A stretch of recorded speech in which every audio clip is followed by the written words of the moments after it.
నమస్కారం city news తెలుగుకి స్వాగతం ఈనాటి ముఖ్యాంశాలు పోలవరం పూర్తి చేసేందుకు కేంద్ర ప్రభుత్వం కట్టుబడి ఉంది ప్రాజెక్టు నిర్మాణం కోసం 12,000 కోట్లు కేటాయింపు పార్లమెంట్లో రాష్ట్రపతి ద్రౌపది ముర్ము ప్రకటన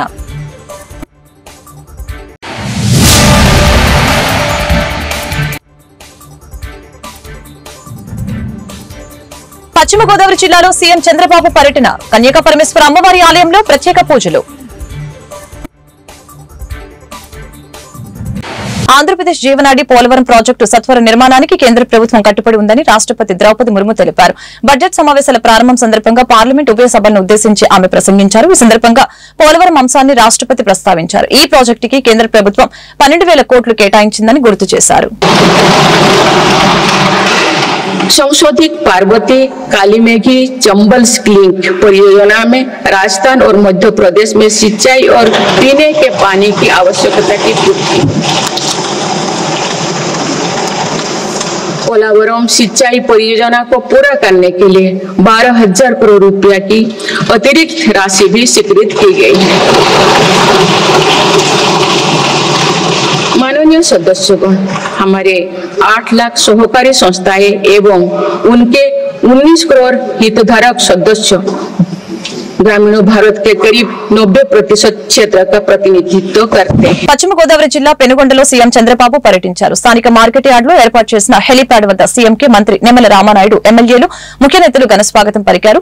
అనంతరం పట్టణంలో వాసవి కన్యకా పరమేశ్వర ఆలయానికి చేరుకున్న సీఎం కి ఆలయ ప్రధాన అర్చకులు, అధికారులు, సిబ్బంది పూర్ణ కుంభంతో స్వాగతం పలికారు. అనంతరం సమీపంలోని వాసవి ధామ్ ని సీఎం సందర్శించారు. 90 అడుగుల వాసవి అమ్మవారి పంచలోహ విగ్రహానికి ఆయన పూజలు చేశారు. గొప్ప చరిత్ర ఉన్న పెనుగొండ పుణ్యక్షేత్రాన్ని దర్శించుకోవడం సంతోషకరం. ప్రభుత్వం తరపున మొదటిసారి పట్టు వస్త్రాలు సమర్పించడం పూర్వజన్మ సుకృతం. స్త్రీల ఆత్మగౌరవాన్ని చాటి చెప్పిన పార్వతీదేవి అంశంతో పుట్టిన అమ్మవారు వాసవి మాత. అహింస, ఆత్మగౌరవానికి ఈ అమ్మవారు ప్రతిరూపం. వాసవిని కొలిస్తే శాంతి, సంపద, రక్షణ నిండుగా లభిస్తాయని చెప్పారు. 2600 ఏళ్ల క్రితం ఈ తల్లి చరిత్ర అందరం కూడా ఒకసారి స్మరించుకోవాల్సిన అవసరం ఉంది. ఒకసారి ఆ చరిత్ర తెలిస్తే మనం కూడా త్యాగాలకు ఏ విధంగా విలువిస్తామో అర్థం అవుతుంది. ఇక్కడే మీరు చూస్తే 2600 సంవత్సరాల కంటే ముందు పెనుగొండ పాలకులు ఆర్య వయస్సులైన కుసుమ శ్రేష్ఠి కుసుమాంబ దంపతులకి పుట్టిన కుమార్తె వాసవి కన్యకా పరమేశ్వరి. ఆ తల్లిని చూస్తే భగవంతుడు ఆశీస్సులతో పుట్టినటువంటి తల్లి, కలియుగ దేవత కన్యకా పరమేశ్వరి అని చెప్పి కూడా మీకు తెలియజేస్తున్నా. దేవుణ్ణి చూసినప్పుడు ఒక వరం ఇచ్చాడు. ఆ వరం ప్రకారమే ఆమె ఇక్కడ పుట్టింది. పుట్టడమే కాదు, గుణవంతురాలు, తెలివైనది, సమాజం పట్ల అత్యంత బాధ్యత కలిగినటువంటి వ్యక్తిగా పుట్టుకతోనే లక్షణాలతో పుట్టి ఆవిడ పెరిగే పరిస్థితికి వచ్చింది. అలాంటి ఆడబిడ్డ ఆ రోజుట్లోనే రాజమహేంద్రవరాన్ని పరిపాలించే విష్ణువర్ధుడని రాజు పక్కనే పరిపాలించేవాడు. ఈవిడ గుణగణాలు తెలుసుకుని ఆయన ఈవిడ్ని పెళ్లి చేసుకోవాలని వాళ్ళ తండ్రితో సంప్రదించే పరిస్థితికి వస్తారు. కానీ ఆ రోజు చూస్తే 714 మంది గోత్రీకులు కుసుమ శ్రేష్ఠి దీనిపైన అడగ్గా వాళ్ళకు సంబంధించిన వ్యక్తులు 102 మంది గోత్రీకులు అంగీకరించలేదు. ఆవిడకి కూడా ఇష్టం లేదు. ఇష్టం లేనప్పుడు ఆవిడ పెళ్లికి నిరాకరించింది. దానిపైన ఆ రోజుట్లోనే మనం చూసాం. ఎవరైతే విష్ణువర్ధనుడు ఆగ్రహం చెంది నాలాంటి వాణ్ణి కాదంటారని ఎక్కువ ఆగ్రహాన్ని పెంచుకుని ఏం చేయాలో చేస్తానని చెప్పి ఇష్టానుసారంగా మాట్లాడే పరిస్థితికి వచ్చింది. ఒక పక్క తల్లికి ఇది అధర్మం అని తెలుసు, న్యాయం పైన నిలబడాలని తెలుసు. కానీ అదే సమయంలో సాంప్రదాయానికి కట్టుబడి తన వల్ల రక్తపాతం జరగకూడదని వాసవి దేవి అగ్ని ప్రవేశం చేశారు. శాంతిని కాపాడాలని ఆత్మ బలిదానం చేశారంటే అది తల్లి చూపించిన చొరవ. 2600 సంవత్సరాల కంటే ముందు ఆవిడతో 102 మంది. రథసప్తమి నాడు తిరుమలలో శ్రీవారి దర్శనానికి విస్తృత ఏర్పాట్లు చేసినట్లు టీటీడీ చైర్మన్ బిఆర్ నాయుడు తెలిపారు. అన్నమయ్య భవనంలో ధర్మకర్తల మండలి సమావేశం ముగిసిన అనంతరం మీడియాతో ఆయన మాట్లాడారు. రథసప్తమి రోజు పలు అర్జిత సేవలు ఏకాంతంగా నిర్వహించేందుకు నిర్ణయించామని అన్నారు. అలాగనే తిరుపతిలో జారీ చేసే సర్వదర్శనం టోకెన్లను రద్దు చేస్తున్నామని తెలియజేశారు. మాడవీధుల్లో వాహన సేవల దర్శనానికి ఇబ్బంది లేకుండా ఏర్పాట్లు చేశామని అన్నారు. మాడవీధుల్లో భక్తులకి ఎండా, చలి నుంచి రక్షణ కోసం ప్రత్యేక షెడ్లు ఏర్పాటు చేసినట్లు తెలిపారు. 8 లక్షల లడ్డూ ప్రసాదాలను అందుబాటులో ఉంచాలని నిర్ణయించినట్లు తెలిపారు. జరగబోయేటువంటి ఈ రథసప్తమి ఏదైతే ఉందో దాన్ని ఎలా కండక్ట్ చేయాలి ఏంటి, గతంలో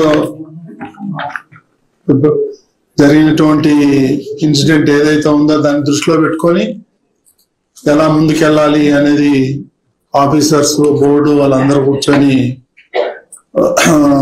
చర్చించడం జరిగింది.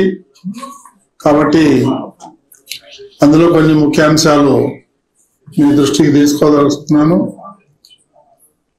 ప్రతి సంవత్సరం జరిగేటువంటి శుక్లపక్ష సప్తమి మార్పు జయంతి సందర్భంగా, సూర్య జయంతి సందర్భంగా తిరుమలలో రథసప్తమి ఘనంగా ఏర్పాట్లు చేస్తున్నాం. రథసప్తమి రోజున ఉదయం నుండి సాయంత్రం వరకు 7 వాహనాలపై మలయప్ప స్వామి వారు ఊరేగుతూ భక్తుల్ని ఆశీర్వదిస్తారు. రథసప్తమి రోజు దాదాపు 2 నుంచి 3 లక్షల మంది వచ్చే అవకాశం ఉంది. కాబట్టి దానికి తగ్గట్టుగా ఏలూరు జిల్లా చింతలపూడి మండలం రాఘవాపురం పంచాయతీలోని డిఎన్ రావుపేటకు చెందిన తుప్పాల వెంకట దుర్గారావు 1,01,080 రూపాయలని లింగపాలెం మండలంలోని కె గోకవరం గ్రామానికి చెందిన కన్నేటి వెంకటలక్ష్మికి 69,348 రూపాయలు అనారోగ్యం బారిన పడి కోలుకునేందుకు వైద్యం చేయించుకున్న వారికి ప్రభుత్వం సీఎం రిలీఫ్ ఫండ్ ద్వారా మంజూరు చేసిన చెక్కుల్ని చింతలపూడి శాసనసభ్యులు సొంగ రోషన్ కుమార్ లబ్దిదారులకు అందజేశారు. ఎమ్మెల్యే క్యాంపు కార్యాలయంలో బాధితులకు అందజేశారు. కూటమి ప్రభుత్వం పేదలకు అండగా ఉంటుందని ఎమ్మెల్యే తెలిపారు. ఈ సందర్భంగా బాధితులు ఆనందం వ్యక్తం చేశారు.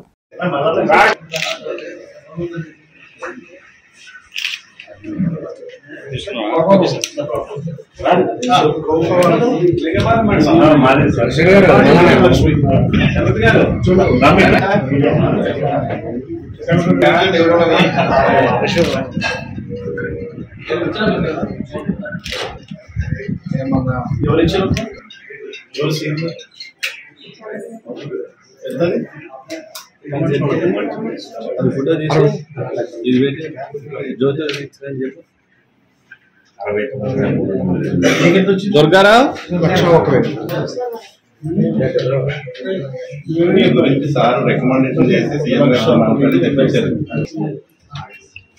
ఏలూరు జిల్లా ఉప రవాణా శాఖలో నిర్వహించిన జాతీయ రహదారి భద్రతలో భాగంగా స్కూల్, కాలేజీలో పనిచేస్తున్న 300 మంది బస్ డ్రైవర్లకి అవగాహన సదస్సు ఏర్పాటు చేశారు. ఏలూరు జిల్లా ఇన్ఛార్జి డీటీసీ ఆధ్వర్యంలో అధికారి కృష్ణారావు, జంగారెడ్డిగూడెం ఆర్టీఓ ఎండీ మాదాని డ్రైవర్లకి పలు సూచనలు, సలహాలు జారీ చేశారు. వెళ్ళిపోవాలని ప్రయత్నిస్తూనే ఉంటారు.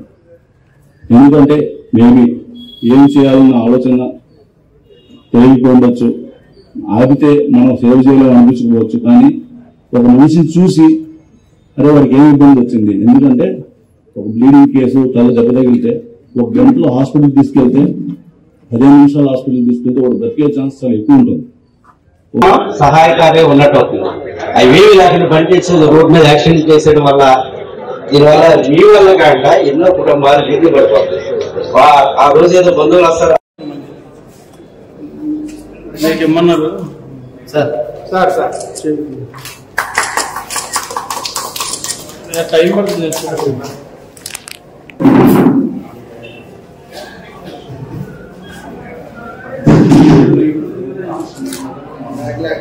సరిపోతుంది.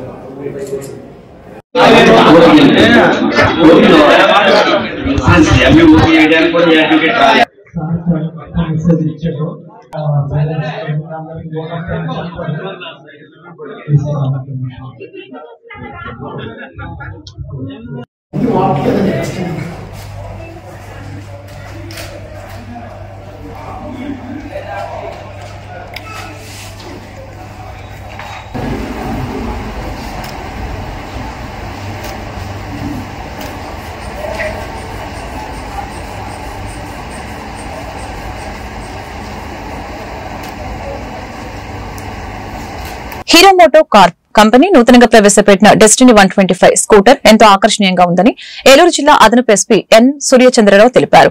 డెస్టినీ 125 స్కూటర్ ని గురువారం రాత్రి ఏలూరు కొత్త బస్టాండ్ సమీపంలోని సాయి స్వర్ణ హీరో షోరూమ్ లో ఏలూరు మార్కెట్ లోని అదనపు ఎస్పీ ఎన్ సూర్యచంద్రరావు ఆవిష్కరించారు. ఈ సందర్భంగా ఆయన మీడియాతో మాట్లాడారు.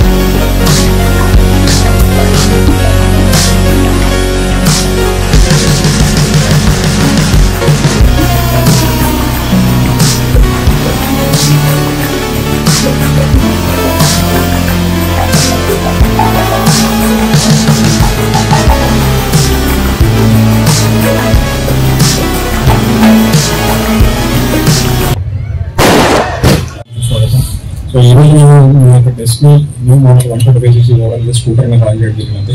సో ఈ టోటల్ 3 వేరియంట్లు వస్తుంది. ఒకటి VX variant, ZX and ZX plus. Okay, దీంట్లో వివిధమైన కలర్లు ఉన్నాయి. మనకి red, black, white, okay, blue colour, ఇంకోటి పింక్, మెజెంటా కలర్ వస్తుంది కొత్తగా. చాలా అట్రాక్టివ్ కలర్స్ అండి.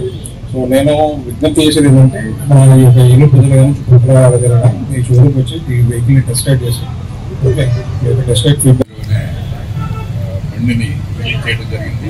ఇది 3 వేరియంట్స్లో ఉంటుంది. మైలేజ్ కూడా చక్కటి మైలేజ్ అని 59 కిలోమీటర్లు వస్తుంది. అన్నీ కూడా మంచి ఫీచర్స్ తోటి వచ్చినటువంటి వెహికల్ సక్సెస్ అవ్వాలని, అలాగే ఈ వెహికల్ తీసుకున్న వాళ్ళందరూ కూడా అందరికీ కూడా శుభాకాంక్షలు జరుగుతూ ఈరోజు మా సార్ శివచంద్ర గారు, ఎక్స్ఎస్పీ గారు మాకు ఒక సెంటిమెంట్. నేను సార్తో ఇప్పటి వరకు రిలీజ్ చేసిన వెహికల్స్ అన్ని కూడా అత్యంత సక్సెస్ఫుల్ రేట్లు అయితే వెళ్తున్నాం. ప్యాషన్ ప్లస్ సారే లాంచ్ చేశారు, గ్లామర్ సారే లాంచ్ చేశారు, ఇవాళ మళ్ళీ ఈ డిస్ట్రిక్ట్ 120 సార్ చేతుల్లో లాంచ్ చేశారు. ఇది సెంటిమెంట్ గా కూడా మాకు అత్యంత విజయాన్ని ఇస్తుందని చెప్పి నేను మనస్ఫూర్తిగా కోరుతున్నాను. ఆంధ్రప్రదేశ్లోని కూటమి ప్రభుత్వం విద్యార్థులకి ఎటువంటి అన్యాయం జరగకుండా పూర్తి స్థాయిలో న్యాయం చేస్తుందని తెలుగునాడు స్టూడెంట్స్ ఫెడరేషన్ జిల్లా అధ్యక్షులు మహేష్ యాదవ్ స్పష్టం చేశారు.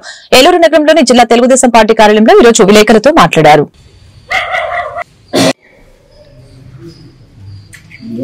స్టూడెంట్స్ చాలా ఇబ్బంది పడ్డారు. దానివల్ల ప్రతి స్టూడెంట్ ఎగ్జామ్ కి వెళ్లే ముందు కరెక్ట్ గా ఎగ్జామ్ ముందు వాళ్ళని ఎగ్జామ్ మీకు రాయడానికి వీల్లేదు ఆపేశారు. ఎందుకంటే ఫీజులు చెల్లించలేదు అని. ఫీజులు ముందుగా జగన్ ప్రభుత్వం చెల్లిస్తాము అని చెప్పి మాట ఇవ్వడం వల్లే కదా వాళ్ళ పేరెంట్స్ ముందుగా కట్టలేదు. వాళ్ళు ముందుగానే కట్టము అని చెప్పుకుంటే వీళ్ళు ముందుగా జాగ్రత్తలు తీసుకుని రాసేవాళ్ళు. వాళ్ళ ఎగ్జామ్స్ ఆపేయడం జరిగింది, వాళ్ళ లాస్ట్ సర్టిఫికేట్స్ ఇవ్వకపోవడం జరిగింది. దానివల్ల చాలా మంది ఉద్యోగాలు కూడా వెళ్ళకపోతున్నారు. ఇవన్నీ జరిగింది. కానీ వాళ్ళ ప్రభుత్వాలు చేసిన ఇవన్నీ కప్పిపుచ్చుకుని ఇప్పుడు ముందుకు వచ్చి ఫీజు రీఎంబర్స్మెంట్ గురించి వచ్చే ప్రోగ్రామ్ చేద్దామని ముందుకు వస్తున్నారు. వాళ్ళు ప్రోగ్రామ్ చేసిన కదా ముందు ఫస్ట్ అందరిని అడుగుతాం, మీరు చేసినవన్నీ కరెక్టేనా? మీరు చేసినవన్నీ కరెక్ట్ అయితే మీరు వచ్చి అడగడానికి సరిపోతారు. మీరు చేసిన ఏది కరెక్ట్ కాకుండా ఇప్పుడు వచ్చి అడిగితే. నేను ఏలూరు జిల్లా తెలుగుదేశం పార్టీ విద్యార్థి విభాగం జిల్లా అధ్యక్షుడిగా పనిచేస్తున్నాను. మరి గత 2 రోజుల క్రితం వైఎస్ఆర్సీపీ దొంగల ముఠా ఏదైతే ఉందో మరి ఫీజు పోరని చెప్పి ఒక కరపత్రం విడుదల చేయడం జరిగింది. 5వ తారీఖున కలెక్టరేట్ల వద్ద మరి ఫీజు పోరని ఒక కార్యక్రమం చేస్తారంట. ముందర మీరు ఏవైతే 2024 మీరు దిగే నాటికి ఏవైతే ఎన్నైతే బిల్లులు ఉన్నాయో ఆ బిల్లులన్నీ కూడా ఎంతనే చెప్పి మరి మీరు ఫీజు పోరికి వెళ్ళాలని చెప్పి నేను వైసీపీ నాయకులకు తెలియజేస్తున్నాను. ఎంతైతే బకాయిలు మీరు మిగిల్చారో అవన్నీ కూడా బయట పెట్టాలి. దాదాపుగా 4,000 కోట్ల రూపాయలు వసతి దీవెన కానివ్వండి, విద్యా దీవెన కానివ్వండి, మీరు విద్యార్థులకి కాలేజీలకు ఇవ్వాల్సిన బకాయిలు నిజమా కాదా అని చెప్పి మేము మిమ్మల్ని అడుగుతున్నాం. మరి ఎంతో మంది విద్యార్థులు డిగ్రీ పూర్తయి మరి సర్టిఫికేట్లు తీసుకోకుండా మరి పీజీ మరి డిగ్రీ విద్యార్థులు కానివ్వండి, ఇంజనీరింగ్ విద్యార్థులు కానివ్వండి, నర్సింగ్ విద్యార్థులు కానివ్వండి, వీళ్ళందరి శోభ వాళ్ళ తల్లిదండ్రుల్ని మానసిక శోభకు గురి చేసింది మీ ప్రభుత్వం కాదా అని చెప్పి, గత ప్రభుత్వం కాదా అని చెప్పి మేము మిమ్మల్ని అడుగుతున్నాం వైసీపీ ముఠాని. మరి పిల్లలు కానివ్వండి, పిల్లల తల్లిదండ్రులు కానివ్వండి, మీరు ఏ మాత్రం కూడా భయపడాల్సిన అవసరం లేదు. మరి మన ప్రభుత్వం వచ్చింది, చంద్రన్న ప్రభుత్వం వచ్చింది. మరి లోకేష్ బాబు గారు మీకు ఒక అన్నగా ఒక సోదరుడిగా మీకు అండగా ఉంటారని చెప్పి మేము తెలియజేస్తున్నాం. మీరు ఎవ్వరు కూడా ఒక్క రూపాయి కూడా మరి కట్టకుండానే ఏదైతే అన్ని కూడా మీకు ఏవైతే బకాయిలు ఉన్నాయో అవన్నీ కూడా మరి చంద్రన్న ప్రభుత్వం లోకేష్ బాబు గారు. రాష్ట్ర స్థాయిలో ప్రజలు పార్టీ శ్రేణుల సమస్యల్ని స్వయంగా తెలుసుకోవడానికి తెలుగుదేశం పార్టీ కీలక నిర్ణయం తీసుకున్న సంగతి తెలిసిందే. ఇందుకోసం గుంటూరు జిల్లా మంగళగిరిలోని తెలుగుదేశం పార్టీ కేంద్ర కార్యాలయంలో ప్రజా దర్బార్ కార్యక్రమానికి శ్రీకారం చుట్టారు. ఇక్కడ కార్యాలయంలో మంత్రితో పాటు పార్టీ ముఖ్య నేతలు అందుబాటులో ఉంటూ వినతుల్ని స్వీకరిస్తారు.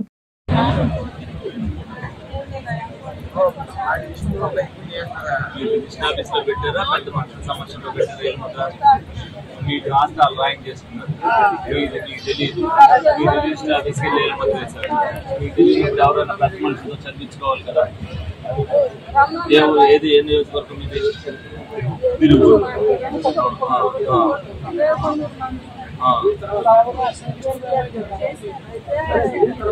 ఇది ఏళ్ళు మొత్తం వేసి రిజిస్ట్రేషన్ అయిపోయిన తర్వాత ఎవరిని ఏం చేయగలుగుతారు చెప్పండి. మీరు కొన్ని బలవంతంగా ఏం చేయాలంటే కొంత రిజిస్టర్ ఆఫీసులోకి వెళ్ళి వేసిన తర్వాత మీరు కేసు పెట్టాలన్నా కూడా మీ అమాయకత్వానికి ఉన్నది కదా. ఇక్కడ మీ అన్నదమ్ములే మోసం చేశారు. దానికి గవర్నమెంట్ కానీ మేము కానీ ఏం చేయగలుగుతాం చెప్పండి. మీరు చెప్పండి మనం ఏం చేస్తే కాదు. నవంబర్ మొత్తం ఇంకా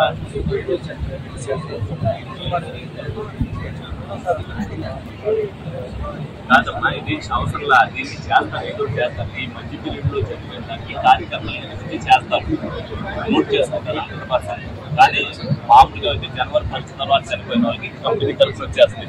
ఈ లోపుగా ఎన్ని ఉన్నాయి అనేది ఎస్టీలు చూసి అందరికీ కార్యకర్తలు ఈవెంట్ సాయం చేస్తారు.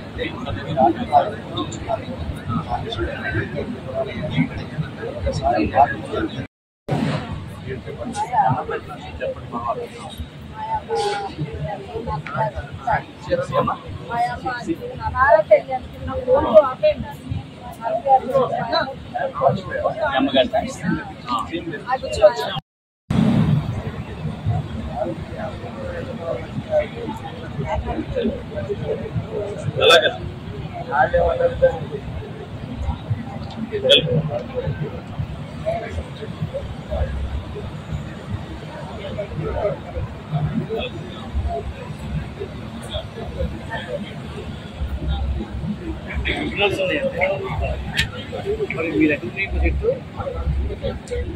ఏలూరు జిల్లా నూజివీడు పట్టణంలో ఎంప్లాయీస్ కాలనీలో గురువారం రాత్రి ఏసీపీ రైడింగ్ జరిగింది. వివరాల ప్రకారం social welfare college hostel warden Nagamani 30,000 రూపాయలు నగదు లంచంగా తీసుకుంటూ పట్టుబడ్డారు.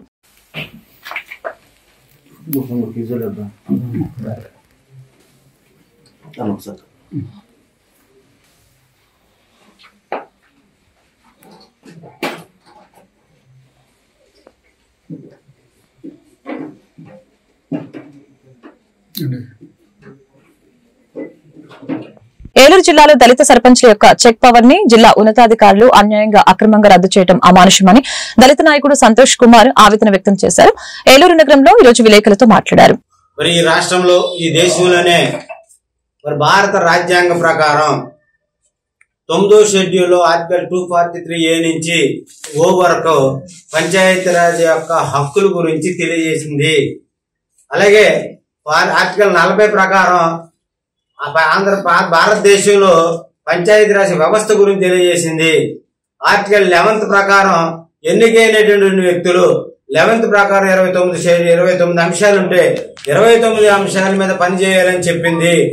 ఎక్కడ కూడా అలాగే 1994 పంచాయతీరాజ్ చట్ట ప్రకారం సెక్షన్ 1 నుంచి 147 ప్రకారం సర్పంచులకి యొక్క అధికారాలు విధులు హక్కులు ఇస్తున్నాము అంతే తప్ప ఎలాంటి ఏ విధమైనటువంటి పై వాళ్ళ యొక్క పెత్తనం లేదని క్లియర్ కట్ గా చెప్తుంది. అంటే ఇది గ్రామ పంచాయతీ అనేది కేవలం లోకల్ గవర్నమెంట్. ఆర్టికల్ 243B ప్రకారం కంప్లీట్ లోకల్ గవర్నమెంట్. ఆ యొక్క సర్పంచ్ ఆ యొక్క గ్రామ పంచాయతీకి బాస్. వాస్తవంగా ప్రజలు ఎన్నుకోబడినటువంటి సర్పంచ్ నామినేట్ పోస్ట్ కాదండి, అది ప్రజల చేత ఎన్నుకోబడినటువంటి సర్పంచ్ ఆ గ్రామ పంచాయతీకి ప్రథమ పౌరుడు ఆరు ప్రథమ పౌరురాలు.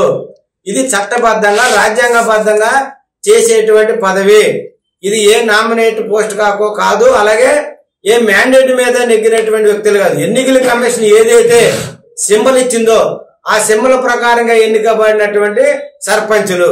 అయితే దౌర్భాగ్యం ఏంటంటే ఈ దేశ మనువాద ప్రకారం కుల వ్యవస్థలో షెడ్యూల్ క్యాస్ట్ సర్పంచ్ అనేది అప్పటికి వాళ్ళకి అయితే కొద్ది కాలం నుండి నా మీద డిఎల్పిఓ గారు పూర్ణ చంద్రశేఖరరావు గారు చాలా విపరీతమైనటువంటి ఆయన కుల వివక్షత, అలాగే ఆయన అడిగిన డబ్బు నేను ఇవ్వలేదని, లంచం ఇవ్వలేదని నా మీద ఇప్పుడు ఉన్నటువంటి ప్రజెంట్ డిపిఓ గారితో నా చెక్ పవర్ రద్దు చేయించారు.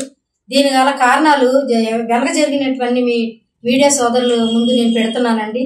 మరి నేను 2021 సంవత్సరంలో సర్పంచ్గా ఎన్నికయ్యాను. నేను ఎన్నికైనప్పటి నుంచి కూడా పంచాయతీ ముందు అయితే ఎలా అయితే నా ముందు స్పెషల్ ఆఫీసర్స్ కానీ అంతకుముందు 2018 వరకు చేసినటువంటి సర్పంచ్ అంటే 2014 నుంచి అదే SBI అకౌంట్ కి నేను సర్పంచ్ అయ్యే వరకు కూడా పంచాయతీ లావాదేవీలు జీతాల హెడ్ అట్లాగే జరుగుతున్నాయండి. ఏలూరు నగరంలో ఉన్న సత్రంపాడులో నివాసం ఉంటున్న అన్నమ్మదాసు కనకదుర్గ రాంప్రసాద్ దంపతులకి ఇంటి పక్కన ఉన్న వ్యక్తితో సెప్టిక్ ట్యాంక్ వివాద విషయంలో గొడవలు లేకుండా ఏలూరు నగరంలోని 3 టౌన్ పోలీస్ స్టేషన్ లో ఫిర్యాదు చేసినప్పటికీ తమకు న్యాయం జరగడం లేదంటూ ఆవేదన వ్యక్తం చేస్తున్నారు. ఇంటి పక్కన ఉన్న వ్యక్తికి తమకు ఎటువంటి సంబంధం లేకపోయినా లేనిపోయిన గొడవలు సృష్టిస్తున్నారని ఆవేదన వ్యక్తం చేశారు. దీనిపై పోలీసులు తగు విచారణ చేసి న్యాయం చేయాలని దంపతులు కోరుతున్నారు. నిన్న బాత్రూమ్ సెప్టిక్ ట్యాంక్ గొడవ గురించి మొన్న ఇదంతా జరిగిందండి. వాళ్ళు మా మీద కేసు పెట్టారు. మేము కేసు ఫాలో అవ్వకుండా వాళ్ళ దౌర్జన్యంలో 20 మంది 18 మంది అలా వచ్చి ఆ గేటును పగలగొట్టి అక్కడ సెప్టిక్ ట్యాంక్ పగలగొట్టేసి బాత్రూమ్ డోర్ పగలగొట్టేసి పడేశాడు, బావిలో పడేశాడు. రాత్రి నా పిల్లల దగ్గరతో నేను చాలా ఇబ్బంది పడిపోయాను. నాకు న్యాయం కావాలండి. రాత్రి పోలీస్ స్టేషన్కి వెళ్ళాము, 10 దాకా కూర్చోబెట్టారు. తెల్లారి 10కి రమ్మన్నారు. మళ్ళీ వాళ్ళు 10కి వెళ్తే మాకు సాయంత్రం రమ్మన్నారు. పోలీసులు కూడా మాకు ఏ సహాయం చేయట్లేదు. మాకు న్యాయం చేయండి. మాకు ప్రాణహాని కూడా ఉందండి వాళ్ళ వల్ల. వాళ్ళు కూర్చోబెట్టారు. అందరినీ పంపించేస్తున్నారు. మా ఇద్దరినే కూర్చోబెట్టేశారు. ఉదయం 10కి రమ్మన్నారు. ఇందరు మా అత్తయ్య గారు వెళ్తే సాయంత్రం రమ్మన్నారు. మాకు సాయం కావాలండి. మేము స్కూల్ చేసుకుని బతికేవాళ్ళం. దీని గురించి వెళ్ళాము కేసు పెట్టడానికి. వాళ్ళ మీద కట్టారు. మమ్మల్ని దాడి చేశారండి. వాళ్ళు చాలా మంది వచ్చారని వాళ్ళ పేరు తెలియదు. దుర్గాప్రసాద్, రాట్నాలు, ఇంకా పులీలు అనిపిస్తారు. పశ్చిమ గోదావరి జిల్లా తణుకు రూరల్ ఎస్ఐ SS మూర్తి ఆత్మహత్య చేసుకున్న విషయం తెలిసిందే. పైడిపర్రు గ్రామానికి చెందిన మూర్తి గతంలో పెరవలి, భీమవరంలోనూ ఎస్ఐగా పనిచేశారు. ఇటీవల గేదెల అపహరణ కేసు ఢిల్లీలో ఎస్ఐపై ఆరోపణలు రావడంతో విఆర్కు పంపారు. ఇవాళ ఉదయం తణుకు స్టేషన్ వెనుక వైపు గన్తో తలపై కాల్చుకున్నారు. విఆర్కు పంపారనే మనస్తాపంతో ఇలా చేశారా, వ్యక్తిగత కలహాలతో సూసైడ్ చేసుకున్నారా అనేది విచారణలో తెలియాల్సిందే.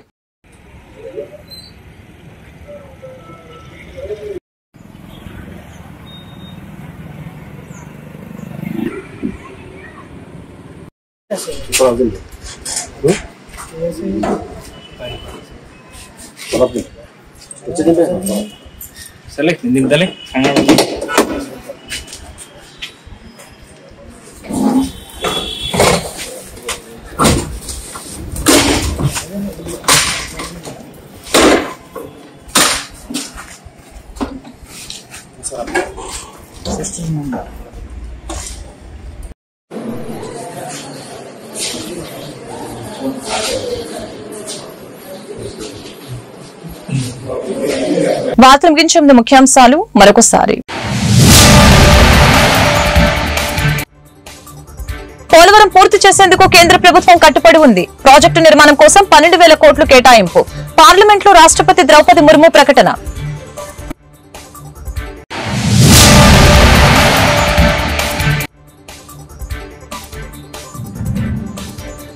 పశ్చిమ గోదావరి జిల్లాలో సీఎం చంద్రబాబు పర్యటన. కన్యకా పరమేశ్వర అమ్మవారి ఆలయంలో ప్రత్యేక పూజలు. ఈ వార్తలు ఇంతటితో సమాప్తం. మరొక బులెటిన్లో మళ్ళీ కలుద్దాం. నమస్కారం.